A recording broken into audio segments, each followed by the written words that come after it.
akan melakukan bersama, kalian bisa manggil saya Vanessa.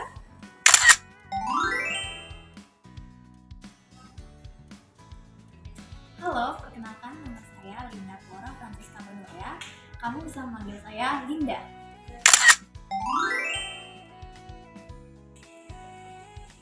Hai, perkenalkan saya dipanggil Isabella, bisa dipanggil Iva. Hai, perkenalkan nama saya Farisa Belisra, biasa dipanggil Farisa.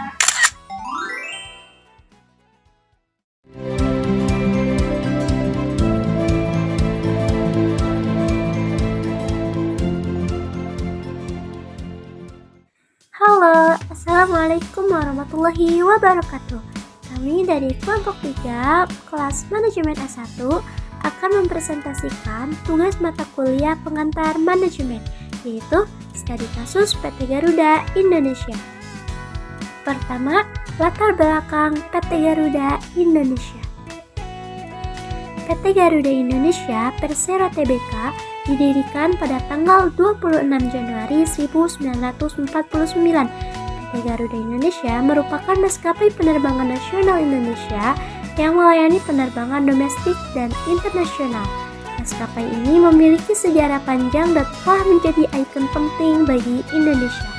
Garuda Indonesia terkenal dengan layanannya yang berkualitas tinggi dan keramahan khas Indonesia. Serta PT Garuda Indonesia telah menerima berbagai penghargaan internasional termasuk The World Best Economy Class dari TripAdvisor Traveler Choice Award dan maskapai bintang 5 dari Skytrax. Selanjutnya, sejarah singkat PT Garuda Indonesia. PT Garuda Indonesia merupakan maskapai penerbangan nasional Indonesia yang pertama kali terbentuk atas inisiatif Angkatan Udara Republik Indonesia, AURI. Pada tanggal 26 Januari 1949, AURI menyewakan pesawat yang diberi nama Indonesian Airways kepada pemerintah Burma. Ini menjadi babak baru dalam sejarah penerbangan sipil di Indonesia, di mana Garuda Indonesia menjadi pelopor penerbangan komersial pertama di negara ini. Selain itu, PT Garuda Indonesia termasuk ke dalam perusahaan yang dimiliki oleh negara atau sering disebut BUMN, Badan Usaha Milik Negara, yang mana Garuda Indonesia memiliki ciri khas tersendiri. Dalam hal ini, Garuda Indonesia menjadi perusahaan yang memiliki modal mayoritasnya berasal dari kepemilikan negara. Keberadaan Garuda Indonesia sebagai BUMN bukan hanya sebagai maskapai penerbangan, tetapi juga mencangkup berbagai anak usaha dan afiliasi di berbagai sektor transportasi, termasuk transportasi udara, darat, dan laut. Adapun profil singkat PT Garuda Indonesia. 1. Garuda Indonesia saat ini melayani lebih dari 60 destinasi di seluruh dunia dan berbagai lokasi eksotis di Indonesia. Kedua, Garuda Indonesia Group mengoperasikan 210 armada pesawat sebagai jumlah keseluruhan dengan rata-rata usia armada di bawah 5 tahun.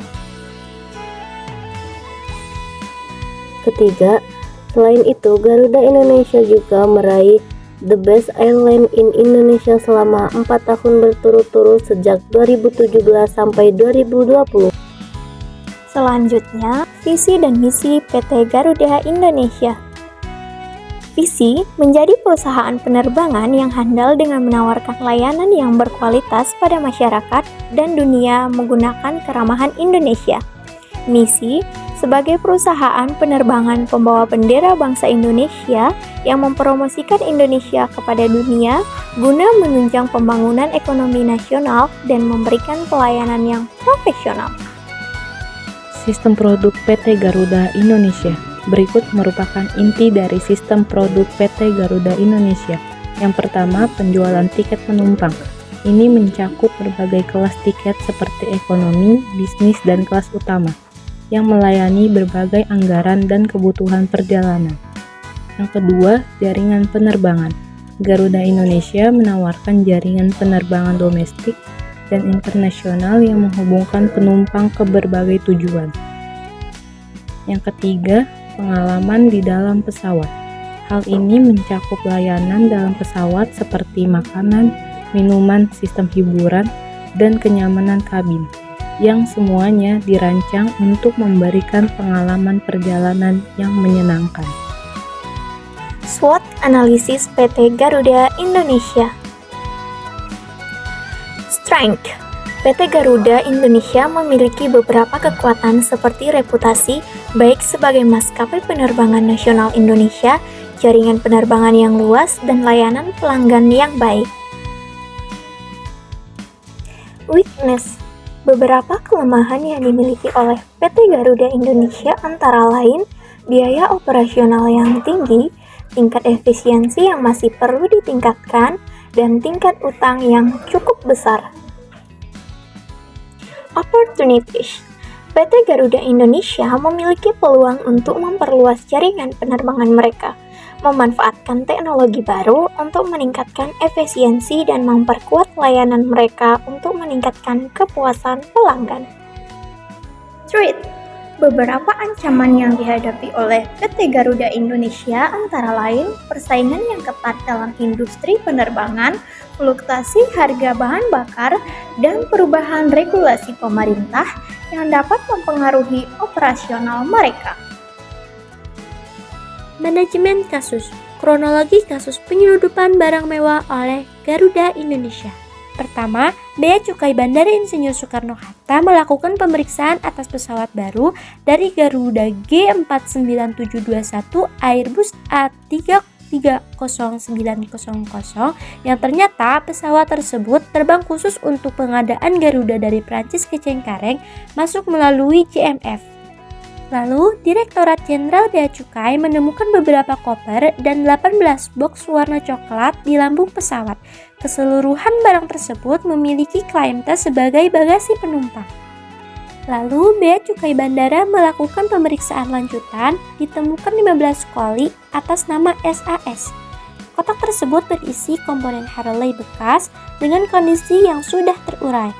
Lalu ada inisial LS yang tertera dalam klaim tag 3 koli yang berisi 2 sepeda Brompton dengan kondisi baru. Lalu Sri Mulyani juga memperkirakan bahwa barang tersebut bernilai sekitar 800 juta per unit. Sri Mulyani juga mengungkap bahwa SAS mengaku barang yang dibawa tersebut dibeli menggunakan akun eBay. Namun, ketika dilakukan pengecekan, tidak terdapat kontak penjual eBay dalam akun SAW.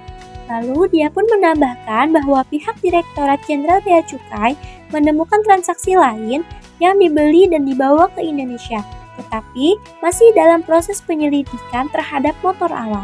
Dengan adanya kejadian ini memberikan kerugian dari beberapa pihak dan beberapa bidang.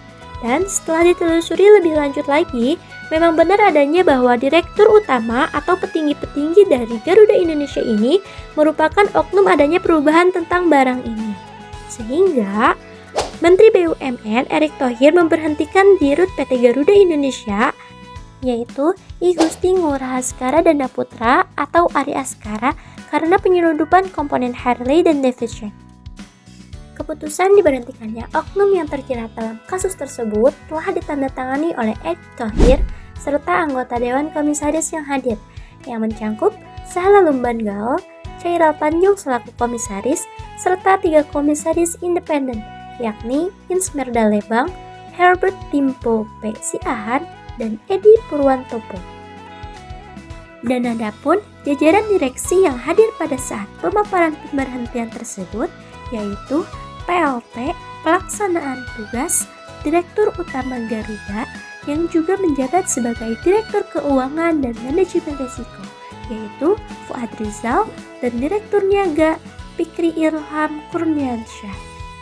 Dan selanjutnya kesimpulan yang dapat kami simpulkan pada kasus penyeludupan barang mewah PT Garuda Indonesia ialah penyeludupan yang dilakukan oleh Dirut Garuda tersebut merupakan hal yang melanggar norma dan aturan, di mana Dirut tersebut bersikap semaunya sendiri tanpa memikirkan sebab dan akibat yang akan terjadi, tidak mau mempertimbangkan lebih dalam lagi perbuatannya. Yang diinginkannya hanyalah keuntungan yang bisa digunakan sendiri dalam jangka waktu yang panjang. Tetapi pada kenyataannya hal itu tidaklah berbuah demikian, malah justru merugikan dirinya sendiri dan menyebabkan ia kehilangan jabatan dan pekerjaan. Demikian presentasi mengenai kasus PT Garuda Indonesia yang dapat kami sampaikan. Kurang lebihnya mohon dimaafkan. Apabila ada saran dan masukan, boleh ditulis di kolom komentar. Wassalamualaikum warahmatullahi wabarakatuh.